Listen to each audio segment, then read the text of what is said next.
سلام به همه پازلیای عزیز، امیدوارم هر جای این کره خاکی که هستیم بدنتون مقاوم، آنتیبادیاتون مسلح و فیلتر شکرتون روشن باشه. خیلی خوش اومدید به پازل چهارم، به قسمت چهارم از پازل.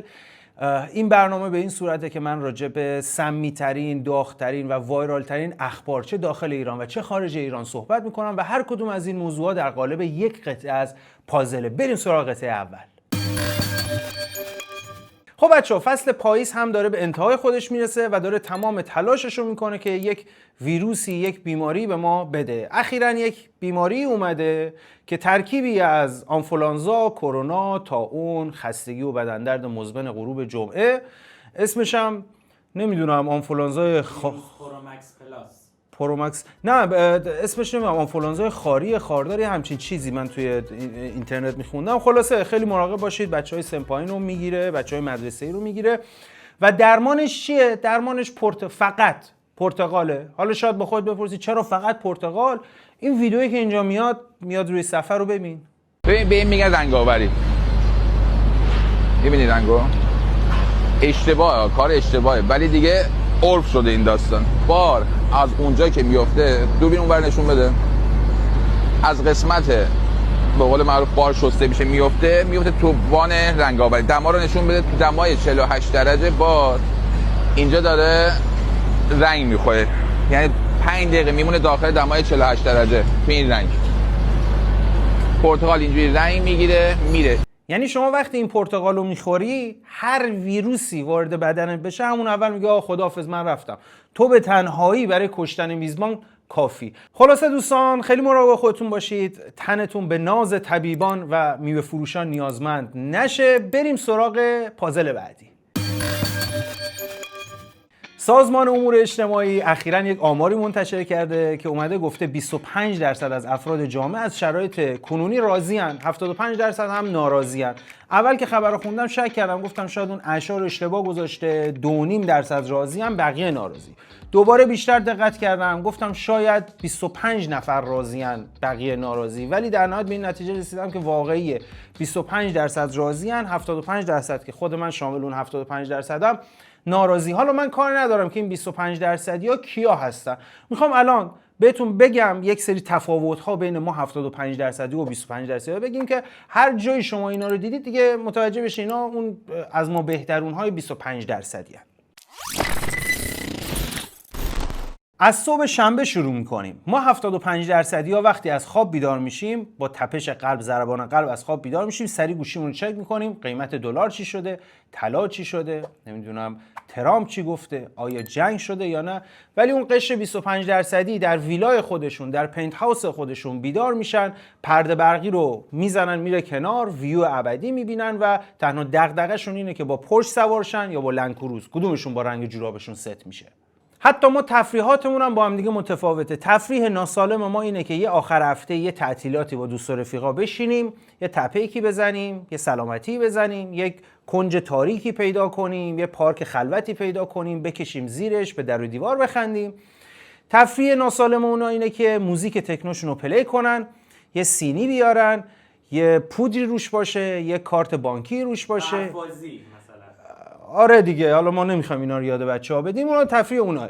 حتی تفریحات سالم اونا متفاوته. ما بدمینتون بازی میکنیم، اونا پدل بازی میکنن. اصلا به نظر من سازمان ملل میتونه این 25% رو به عنوان یک گونه نادر انسانی بدون استرس ایرانی ثبت کنه. حتی ما اینا رو میتونیم صادر کنیم، یعنی یه درآمدزایی برای کشورمون هم داشته باشه، بفرستیم به کشورهایی که افسردن، دپرسن، مثل فنلاند. الگو باشن اونجا ها.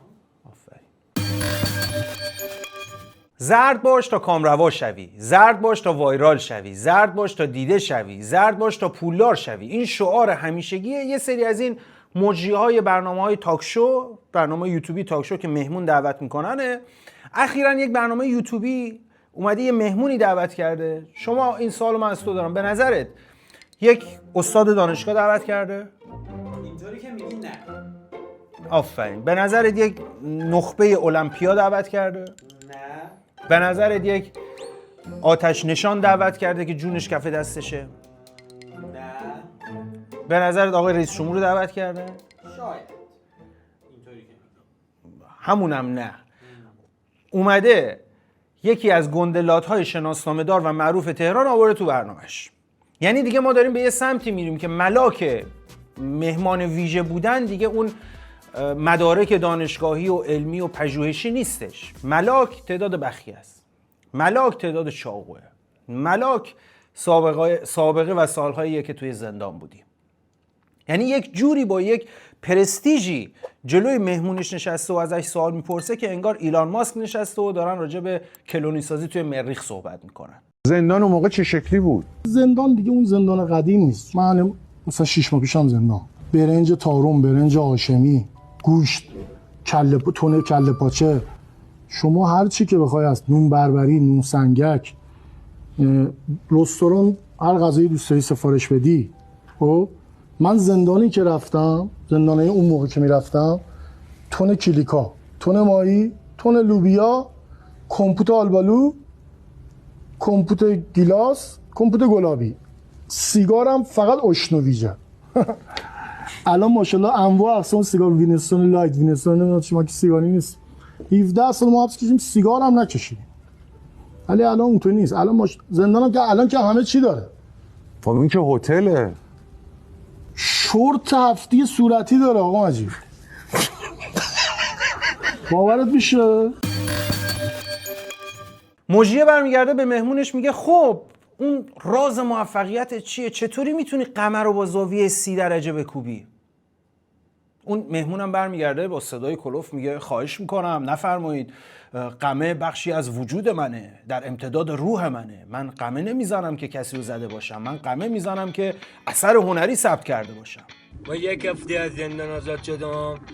حالا از ما که گذشته دیگه، این برنامه واقعا تاثیر رو ما نداره، ما میدونیم برنامه زرد برای دیده شدنه، ولی خب این نسل جوونها، نوجوانها، نسل زدی‌هایی که الان دغدغه‌شون اینه که دوست دخترشون مثلا استوری اینستاگرامشون ریپلای نکنه یا مثلا پارتنرشون گستشون کنه، اینا واقعا اگر بیان این برنامه رو ببینن دیگه ما نباید انتظار ازشون داشته باشیم که اتم کشف کنن. اینا دیگه دنبال کشف راه فرار از زندان و بازداشتگاه باید باشن. تشخیص دست زنجان از چاقوی آمریکایی. این تاثیراتو داره. آقای مجری که این برنامه رو میبینی این تاثیراتو داره. اخیراً آقای رئیس جمهور یه قانونی ابلاغ کرده به نام قانون حمایت از ایرانیان خارج از کشور. فکر می‌کنی رئیس جمهور چه ویژگی داشته باشه؟ یک رئیس جمهور در مرحله اول توحید داشته باشه، بعدم عدل. نبوت و امامت هم از پیروز. احسنت. معاد روز قیامت. احسنت. یعنی اینا رفتن فرودگاه امام، لاین خروجی رو دیدن چقدر شلوغ ترافیک، لاین ورودی رو نگاه کردن دیدن کویره. گفتن چیکار کنیم ورودی هم شلوغ بشه؟ گفتن بیام یه قانون تصویب کنیم حمایت کنیم از ایرانی‌ها. خلاصه حمایتشون به چه صورته؟ به صورت حمایت قضایی. شما تصور کن اون نخبه‌ای که الان توی ناساست، اون دانشمندی که الان توی شرکت‌های بزرگ امریکایی، شرکت‌های تکنولوژی داره کار میکنه، اگر بیاد ایران پرونده قضاییش زودتر به جریان میفته. اگر بیاد ایران اون سلول زندانی که براش در نظر میگیرن ویو ابدی داره. شما تصور کن که توی تسلا، توی مایکروسافت، توی گوگل داری کار میکنی، درآمد دلاری، درآمد زیاد، ازت بخوام بیا ایران مثلا تجربیات ایران در اختیار اینا قرار بدی، پا میشی میای ایران توی شرکت دانش بنیان توی جردن مثلا دستگاه سسپاش میسازی. خوبه دیگه، یعنی کمکی به کشور دیگه. من فکر میکنم این طرح موفق. چی؟ رو اپلیکیشن آب من میتونه کار رو اپلیکیشن آب من. اگر ندیدید اپلیکیشن آب من و داستانشو، این ویدیوی پازل قبلی لینکشو این بالا میذارم، حتما برید تماشا کنید. خلاصه که آقایون مسئولین بالا، شما که میدونید 75% الان توی کشور ناراضی هستن، به جای اینکه ایرانیان خارج از کشور رو حمایت کنین، همین 75% داخل کشور رو حمایت کنید. اصلا یک شعر معروفی هست که میگه آنکه رفته دیگه رسته، آنکه هست رو دریاب که خسته است. قدیم عشق و عاشقی‌ها یه حرمتی داشت. یک لیلی و مجنونی بودن که سر به بیابون میگذاشتن، یک شیرین و فرهادی بود که فرهاد برای شیرین کوه میکند، کوه جابجا میکرد. یعنی اگر همون شیرین و فرهاد الان برگردن تو همین دور زمونه زندگی کنن، قطعا شیرین برمیگرده بهش میگه فرهاد جان از اون کار آبونونی در نمیاد، بفروش بیل و کلنگ تو، بیا سرمایه گذاری کن، تتری بخر، دلاری بخر، طلایی بخر، نات کوینی بخر، اگر سود کردی حالا مثلا میتونی بیا خواستگاری، مثلا میتونی سودتو کلا بدی به من. ما با یک پدیده‌ای مواجه شدیم که البته بودیم قبلا هم مواجه بودیم، ولی الان مثل اینکه خیلی تو نسل زدی ها جوون ها زیاد شده، پدیده وارداتی یعنی خارجی در اصل به نام شوگر ددی و شوگر مامی که فارسی شدهش ایرانیزه شدهش میشه در واقع چی میشه بگو؟ مامان شکر. مامان شکر هم میشه، ولی اینا بهش میگن که در واقع حمایت مالی عاطفی. عالی. آره ایرانیزش میشه حمایت مالی عاطفی با اسپانسرینگ مامان شکر. مامان شکر یا پدر شکر اینا. بله. آره خوبی؟ کجاش خوبه؟ اینقدر دختر میاد یکیش نگاه نمیکنه به من. حتی خیلی از جامعه شناسا گفتن که دلیلش میتونه این باشه که دلیلش قطعا اینه که وضعیت اقتصادی طرف میره دانشجو میشه درس میخونه به کلی امید میاد تهش اسنپ کار میکنه، خب خودش میگه چقدر زحمت بکشم دیگه میرم یه شوگر مامی و یک شوگر ددی پیدا میکنم.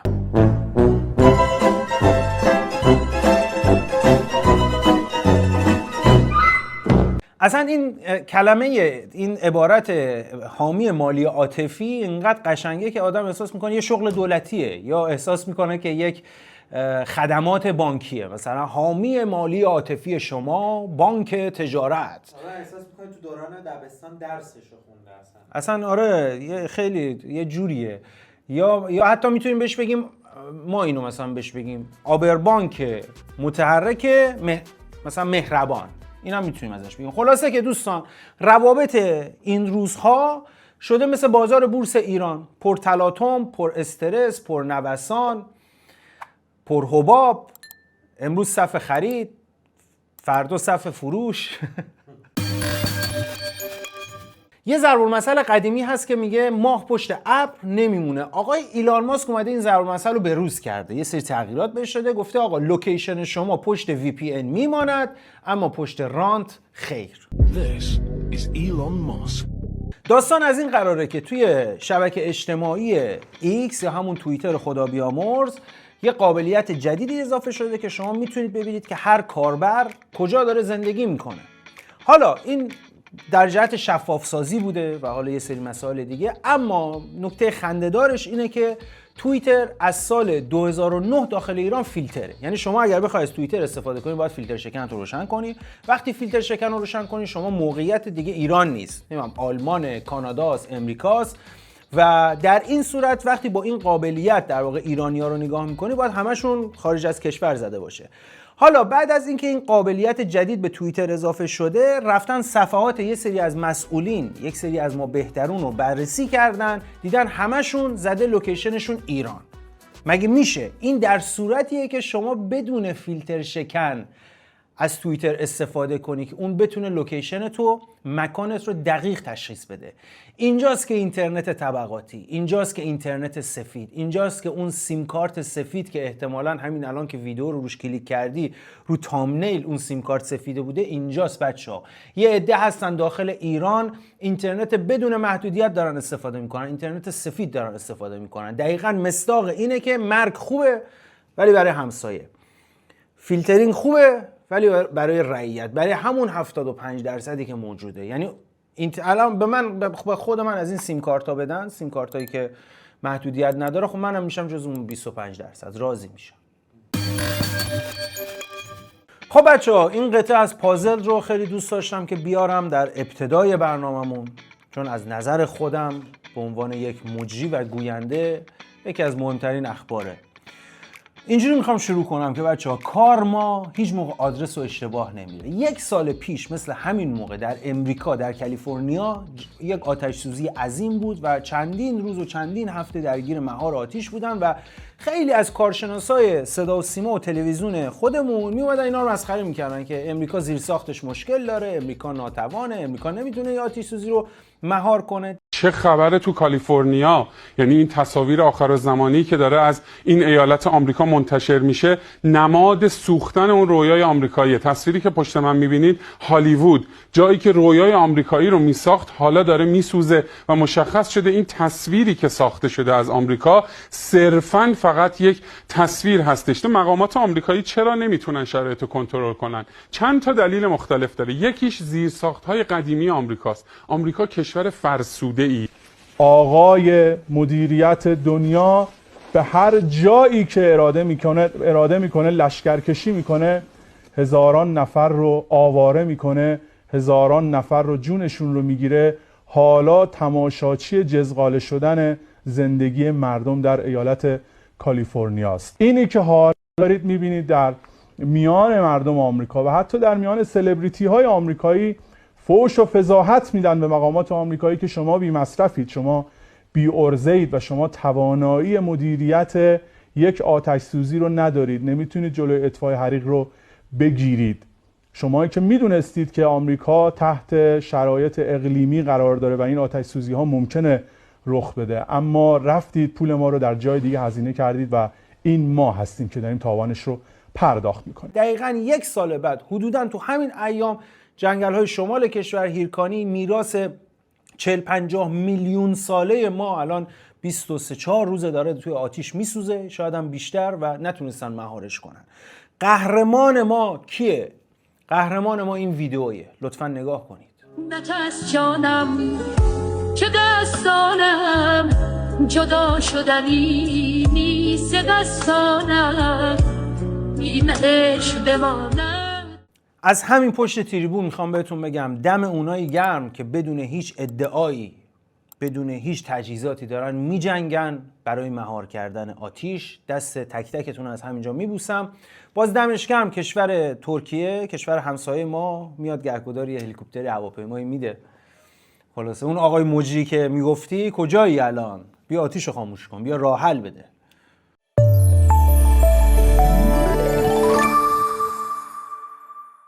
خب بچه‌ها، اینجا الان واسهتون 2 تا ویدیو میاد از قسمت‌های قبلی پازل. اگر تماشا نکردید روشون کلیک کنید تماشا کنید. مرسی که حامی هستید، مرسی که حمایت میکنید، لایک میکنید، کامنت میذارید. دمتون گرم. میبینمتون یک هفته دیگه، یک پازل دیگه و خدا نگهدار.